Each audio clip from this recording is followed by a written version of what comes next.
Salam Bapak Ibu sahabat Galilea yang diberkati oleh Tuhan Yesus. Saudara, saya mengajak saudara untuk melihat doa Paulus di dalam Efesus pasalnya yang ketiga ayat 14 sampai dengan 21. Itulah sebabnya aku sujud kepada Bapa yang daripadanya semua turunan yang di dalam sorga dan di atas bumi menerima namanya. Aku berdoa supaya Ia menurut kekayaan kemuliaannya menguatkan dan meneguhkan kamu oleh rohnya di dalam hatimu, sehingga oleh imanmu Kristus diam di dalam hatimu dan kamu berakar serta berdasar di dalam kasih.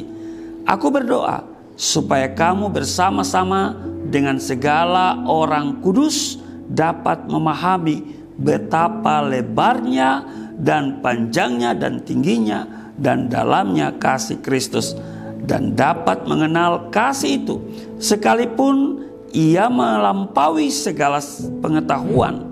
Aku berdoa supaya kamu dipenuhi di dalam seluruh kepenuhan Allah.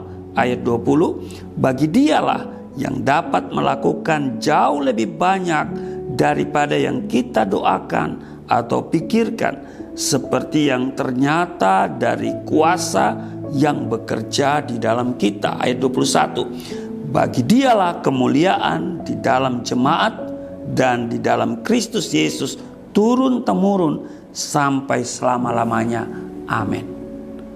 Saudara, demikianlah doa Paulus yang terdapat dalam Efesus pasal 3 ayat 14 sampai dengan 21. Saudara, doa merupakan kunci hidup iman dari sebuah spiritualitas. Doa bukan sekedar ritual, saudara, tetapi juga sebuah relasi yang tidak terlepaskan dari iman. Di tengah zaman yang sibuk seperti sekarang ini, doa tidak lagi menjadi prioritas. Namun, di tengah kesibukannya, Rasul Paulus senantiasa berdoa. Paulus berdoa karena ia percaya sepenuhnya kepada kuasa Allah dan menghargai kepercayaan berita Injil yang sangat bernilai. Kalau saudara baca itu di Efesus pasal 3 mulai dari ayat 1 sampai dengan ayatnya yang ke-13. Dalam doanya, Rasul Paulus memohon supaya Allah senantiasa memelihara setiap warga jemaat Efesus dalam segala pergumulan mereka. Paulus berdoa untuk dua hal, yakni yang pertama, jemaat dikuatkan dan diteguhkan imannya. Itu pada ayatnya yang ke-16 bacaan kita tadi dikatakan, aku berdoa supaya Ia menurut kekayaan kemuliaannya menguatkan dan meneguhkan kamu oleh rohnya di dalam hatimu. Jadi Rasul Paulus berdoa supaya jemaat dikuatkan dan diteguhkan imannya agar hidup mereka semakin berakar dalam kasih Kristus. Itu yang kita baca di ayat yang ke-17. Tanpa dikuatkan Allah dan berakar dalam Kristus, iman seseorang akan runtuh.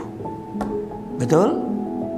Yang kedua, Rasul Paulus berdoa supaya jemaat mengerti rencana keselamatan yang telah dirancangkan Allah.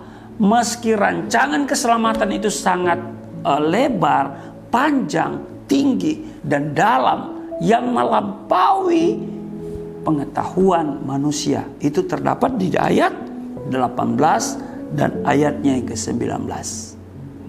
Dalam doanya, Rasul Paulus rindu supaya jemaat takjub akan pengenalan ini, sehingga hidup mereka semakin indah dan diperkenan Allah. Kepenuhan Allah boleh memenuhi mereka, dan pengenalan yang benar akan Kristus di ayatnya yang ke-19. Akhirnya, sebagaimana doa Rasul Paulus, ia menaikkan kemuliaan bagi Allah. Ya kan? doa selalu ditutup dengan kemuliaan bagi Allah.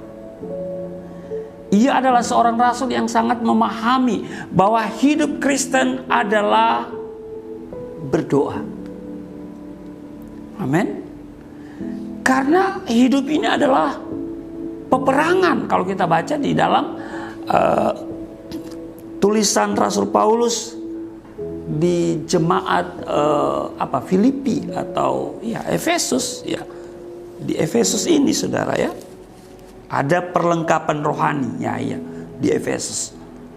Jadi karena hidup ini adalah peperangan, tetapi bukan berperang dengan manusia, bukan berperang dengan siapa-siapa dalam bentuk jasmani, tetapi peperangan rohani. Dan bahwa hidup kekristenan itu adalah apa? Memuji, menyembah. Maka Rasul Paulus percaya bahwa Allah akan melanjutkan karyanya lebih dari yang dapat ia pikirkan. Ini yang luar biasa. Nah, Bapak Ibu sahabat Galilea yang diberkati oleh Tuhan Yesus, doa merupakan kekuatan umat percaya. Amin. Doa itu adalah nafas hidup kita, kekuatan kita. Dalam doa ada kuasa yang besar. Karena itu Rasul Paulus berdoa. Amin. Saya juga berdoa untuk sahabat Galilea dimanapun berada. Saya berdoa supaya keadaanmu baik-baik saja dan engkau tetap kuat di tengah pandemi COVID-19 ini. Terutama sistem imun dalam tubuhmu makin hari makin kuat, dan sel-sel dalam tubuh kita yang kurang lebih ada 50 triliun itu dapat berfungsi dengan maksimal.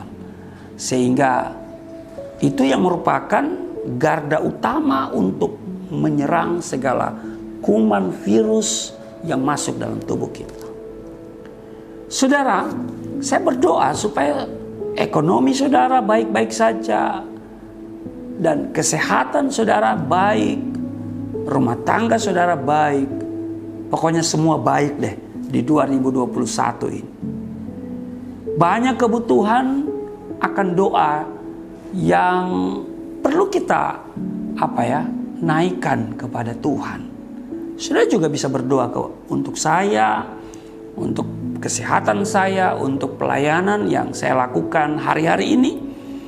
Bahkan saya sudah pulang dari Nias dan akan pergi lagi ke Aceh, ke Mentawai, ke Nusa Tenggara Timur, dan banyak lagi saudara. Doakan saya, doakan Galilea Network, sehingga kita dapat berkata bahwa semua karena doa. Amin. Di tengah kebingungan saat ini kita perlu berdoa. Amin. Sehingga kita tidak bingung dengan apa yang terjadi hari-hari ini. Kita dapat berdoa untuk banyak kesulitan orang-orang percaya, hamba-hamba Tuhan. Kita juga dapat mendukung pelayanan-pelayanan yang dilakukan oleh hamba-hamba Tuhan. Kita juga berdoa untuk negara dan bangsa. Kita juga berdoa untuk pemerintah, pekerjaan-pekerjaan dan misi-misi daripada pemerintah. Kita juga berdoa untuk banyak hal. Amin. Karena itu mari kita berdoa. Terima kasih Tuhan, kami mengucap syukur karena kasih setia Tuhan kami ada sebagaimana kami berada. Hamba berdoa untuk setiap sahabat Galilea dimanapun mereka berada. Mereka yang selalu menyaksikan, mengikuti tayangan ini, mendengarkan firman Tuhan, biarlah setiap benih yang ditabur itu tidak akan lalu begitu saja, tidak sia-sia, dan itu akan bertumbuh dan berakar serta berbuah di dalam kehidupan orang percaya, sahabat Galilea. Terima kasih. Aku doa supaya ekonomi dari para sahabat Galilea tetap baik-baik saja, rumah tangga mereka, pekerjaan mereka. supaya di masa pandemi ini kami tetap fokus sama Tuhan. Di dalam nama Tuhan Yesus, haleluya, amin.